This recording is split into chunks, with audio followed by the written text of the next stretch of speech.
You know that feeling? When everything's pushing against you, the environment's harsh, and survival is just tough. Oh, absolutely. It's a core struggle. Yeah, and that's really where we're going today. We're diving headfirst into that raw reality with Jack London's short story, The Law of Life. Ah, London. Yeah. He definitely doesn't pull any punches, especially with his naturalist perspective. No, he doesn't. And this story, it's intense. We meet old Koskoosh, an elderly man from a Native American tribe. Right, and his tribe is moving on, leaving him behind. Exactly. Alone in the wilderness, facing his final hours.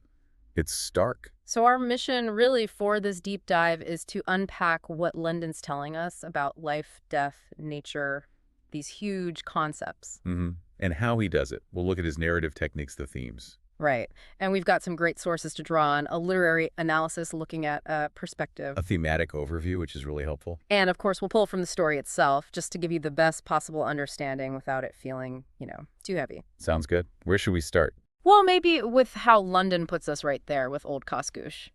That perspective thing. Okay, yeah. That's striking right away. The way he uses what's called dual focalization. Yeah. Sometimes we're right inside Koskoosh's head, hearing what he hears. Experiencing his world through his often limited senses. But then sometimes the view pulls back and we see the bigger picture more objectively. Exactly. One of the analyses we looked at really zeroes in on this, how we're often limited to his hearing, which is fading but still acute in some ways. Remember that line, old Koskoosh listened greedily? Oh, yeah. Greedily. That word just jumps out. It really captures his fear, doesn't it? His desperate clinging to any sound of his tribe. And the sounds London chooses are so deliberate. There's this stark contrast. What? Tell me more. Well, you have the sounds of nature. The ice cracking, maybe animal cries way off, the wind. And that fire. Yeah. The constant crackling. Right, that natural soundscape. But then you have the human sounds or the memory of them. His granddaughter, Sit-Come-to-Ha, yelling at the dogs. Muffled packing sounds. The chief's voice, maybe. No. Kids crying, but they're fading. They're fading. And those two sets of sounds, they tell the whole story almost. Our analysis points this out too. Nature's sounds kind of hint at his fate, the harsh reality. While the human sounds disappearing represent his abandonment, it charts his whole psychological journey from fear towards something else. And the fire. You mentioned the fire. It's like a clock, isn't it? Definitely. The analysis calls it the hourglass of his life. Each crackle, each diminishing flame, it's time running out, life fading. So powerful. But then you also get those moments, as you said, where the perspective shifts, like the conversation with his son. Yeah, that external view. It's brief, but so telling. The son. There's not a lot of overt sadness there. It's very matter of fact. And old Koskoosh himself, his response is just, it is well. It is well. Such resignation. Acceptance, maybe? It seems like it. Acceptance of the natural order, the way things have to be for the tribe. It's almost jarring, that lack of drama. But the analysis suggests this mix deep inside his fear. Then seeing the harsh reality from outside creates this unique tension. Right. You feel his vulnerability so acutely, but you also understand, on some level, the grim logic of the situation. And London does something else really interesting with time, doesn't he? He weaves together the present and the past. Absolutely crucial. You have the main storyline, the present, him alone, by the fire. Waiting. But constantly his mind drifts back. Memories flood in. And so many of those memories are about death. Yes.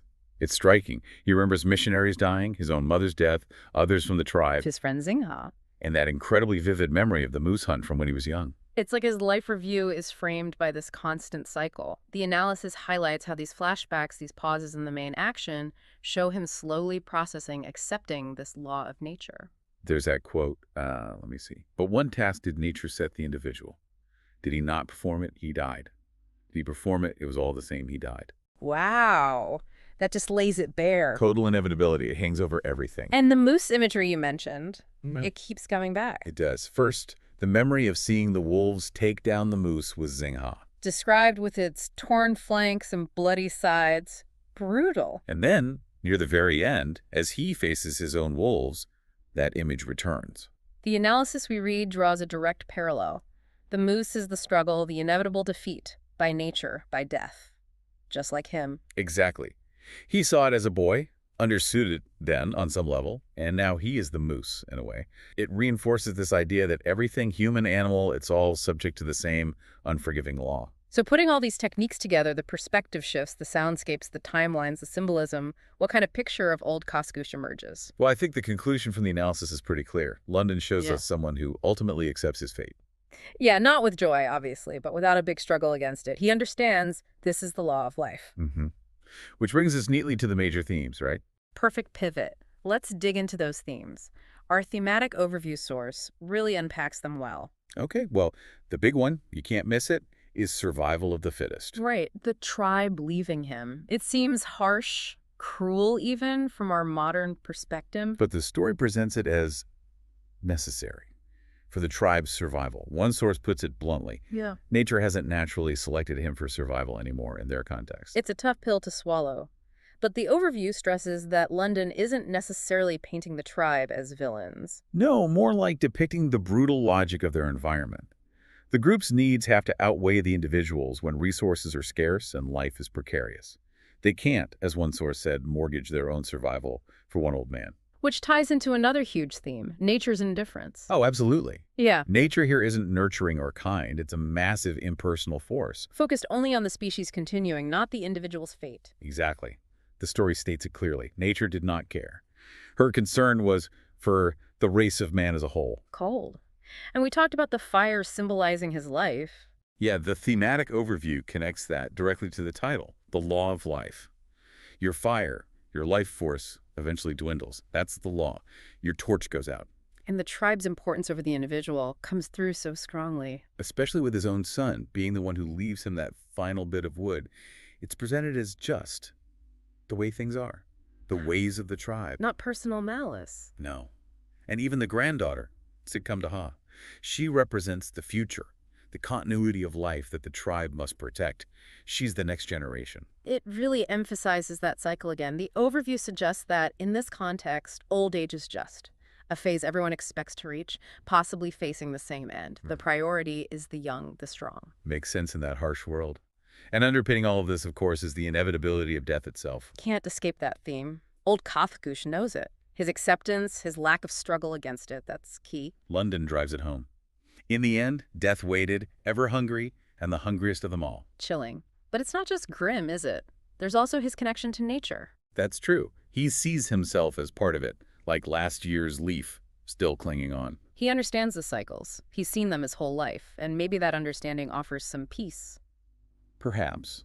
A sense of belonging to that grand, albeit indifferent, cycle. It seems to bring him a certain calm acceptance. And London personifies these forces too, right? Life, death, nature. He does. Life is active, like Sitcom Daha, focused on doing, surviving, Death is patient, waiting, always there. and nature is the ultimate authority, setting the task for everyone. It gives us insight into how old Koskoosh sees the world, everything interconnected, following this fundamental law. And finally, that stream of consciousness feel, especially near the end. Our literary source mentioned that. Yeah, it pulls you right into his final thoughts and feelings. It's less about the physical act of dying. And more about his internal experience, his reflections, remembering his own father being left behind, thinking about tradition, that emotional landscape. Exactly. It's incredibly intimate. So pulling it all together, what are the big takeaways for you listening to all this? Well, for me, it's how London masterfully uses these narrative tools, perspective time shifts, symbolism to immerse you completely in old Koskoosh's reality. And through that single intense experience, he explores these massive universal themes: survival, nature's power, our relationship with community, and ultimately how we face death. It's stark, yes, but incredibly powerful. I agree. It's focused on one man, one moment, but it speaks volumes about, well, the human condition, our place in the natural order. Definitely. It leaves you thinking. It really does. Which leads to a final thought for you, our listener, to maybe chew on. What does the law of life mean in your world? How do you balance that innate drive to survive as an individual with, the bigger cycles of nature, the needs of your community, family, whatever that looks like for you? And does old Koskoosh's acceptance, does it offer any kind of wisdom, maybe, for confronting the fact that life does, eventually, end for all of us? Heavy questions, I know. The profound ones. Ones that London certainly makes us confront. Absolutely. Lots to think about there.